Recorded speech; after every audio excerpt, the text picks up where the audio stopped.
அஸ்ஸலாமு அலைக்கும். Welcome to follow tips Tamil. இன்றைக்கி நம்ம வீடியோவில் என்ன பார்க்க போகிறோன்னா பாவக்காய் வறுவல் தாங்க பார்க்க போகிறோம். ரொம்ப அதிகமாக கசப்பும் இல்லாமல் அதிகமான பொருட்களும் தேவைப்படாமல் பாவக்காய் சேர்க்காமல் ஒரு 5 பொருள் மட்டும் போதும்.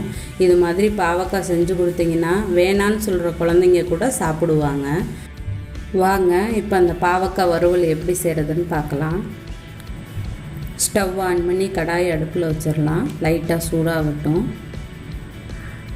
கடாய் சூடு வந்தோடனே 100 மில்லி ஆயில் ஊற்றிக்கிறங்க. ஆயிலும் கொஞ்சம் சூடாகட்டும்.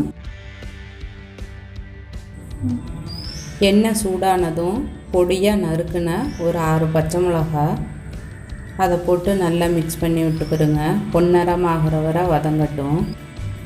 பாவக்காய் அளவு அரை கிலோவுக்கு 6 பச்சை மிளகாய் கரெக்டாக இருக்கும். நீங்கள் காரம் கம்மியாக சாப்பிட்றவங்களா இருந்தால் கம்மியாக போட்டுக்கிறோங்க. ஆனால் ஃபைனலாக வறுவல் பண்ணி எடுக்க போகும்போது அந்த பச்சை மிளகாய் போட்ட ஃபீலே சுத்தமாக இருக்காது. பச்சை மிளகாய் இந்த அளவுக்கு வரணும். இந்த அளவுக்கு முன்னாடியே போட்டிங்கன்னா காரமாக தான் இருக்கும். நல்லா முருகுன மாதிரி வந்துடணும். அதுக்கப்புறம் தான் அடுத்த பொருள் சேர்க்கணும். அடுத்ததாக அடுப்பை சிம்மில் வச்சுட்டு இப்போ நம்ம பாவக்காவை சேர்த்துடலாம். பாவக்காய் ரவுண்டாக நறுக்கி வச்சுருக்கேன். அதில் உள்ள நட்ஸ் எல்லாம் எடுத்துட்டேன். பிஞ்சாக உள்ளதை அப்படியே போட்டுக்கிட்டேன். ரொம்ப அதிகமாக முத்தலாக இருக்க நட்ஸை மட்டும் எடுத்து அதை போட்டு நல்லா ஒரு தடவை மிக்ஸ் பண்ணி விட்டுக்கிறோங்க.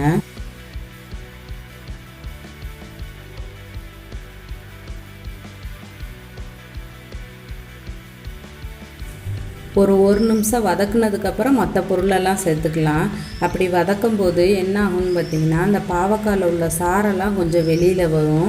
அது மாதிரி சமயத்தில் 1/4 டீஸ்பூன் மஞ்சத்தூள், 1 டீஸ்பூன் உப்பு, இது ரெண்டையுமே சேர்த்துக்கிறோங்க. சேர்த்துட்டு திரும்பவும் நல்லா மிக்ஸ் பண்ணி விடுங்க. மஞ்சத்தூளும் உப்பும் சேர்த்ததுக்கப்புறம் இது மாதிரி மிக்ஸ் பண்ணி விடும்போது மீதி இருக்கிற அந்த பாவக்காயில் உள்ள தண்ணியும் ஃபுல்லாக வெளியில் வர ஆரம்பிக்கும். அடுப்பு ஹையில் வச்சே கிளறி விட்டுக்கிறோங்க. அந்த தண்ணி ட்ரை ஆகிற வர மொத்தம் ஒரு நிமிஷம் மிக்ஸ் பண்ணால் போதும். அந்த தண்ணியெல்லாம் ட்ரை ஆயிரும். ட்ரை ஆனதுக்கப்புறம் அடுப்பை சிம்மில் வச்சே வேக விடுங்க.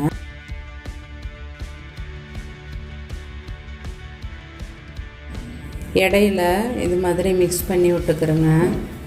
ஓரளவுக்கு மிக்ஸ் ஆன உடனே ஒரு 1/4 டீஸ்பூன் வெல்லம், அந்த கசப்பெல்லாம் பேலன்ஸ் பண்ணுறதுக்காக அதையும் போட்டு நல்லா மிக்ஸ் பண்ணி விட்டுக்கிறோங்க.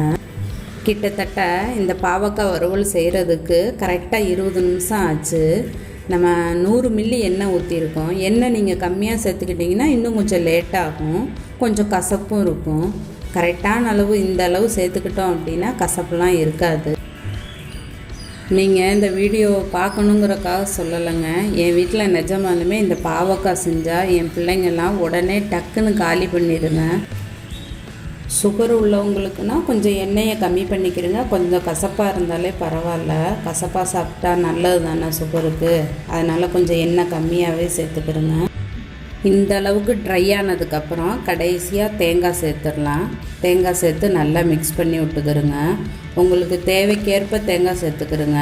நான் இந்த 1/2 கிலோ பாவக்காவுக்கு 1/2 மூடி தேங்காய் சேர்த்துருக்கேன். கிராம் அளவில் சொல்ல போனால் 100 கிராம் தேங்காய் சேர்த்துருக்கேன்.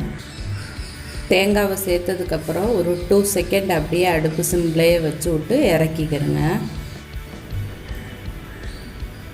நம்முடைய பாவக்காய் வறுவல் ரெடி. நீங்களும் செஞ்சு சாப்பிட்டு பார்த்துட்டு எப்படி இருக்குன்னு கமெண்ட்டில் சொல்லுங்கள். இந்த வீடியோ உங்களுக்கு பிடிச்சிருந்தா லைக் பண்ணுங்கள், ஷேர் பண்ணுங்கள், மறக்காமல் சப்ஸ்கிரைப் பண்ணுங்கள். அப்படியே பக்கத்தில் இருக்க பெல் ஐக்கானையும் கிளிக் பண்ணுங்கள். அப்போ தான் நான் போடுற வீடியோடைய நோட்டிஃபிகேஷன் உங்களுக்கு உடனுக்குடனே வரும். தேங்க்யூ. அஸ்ஸலாமு அலைக்கும்.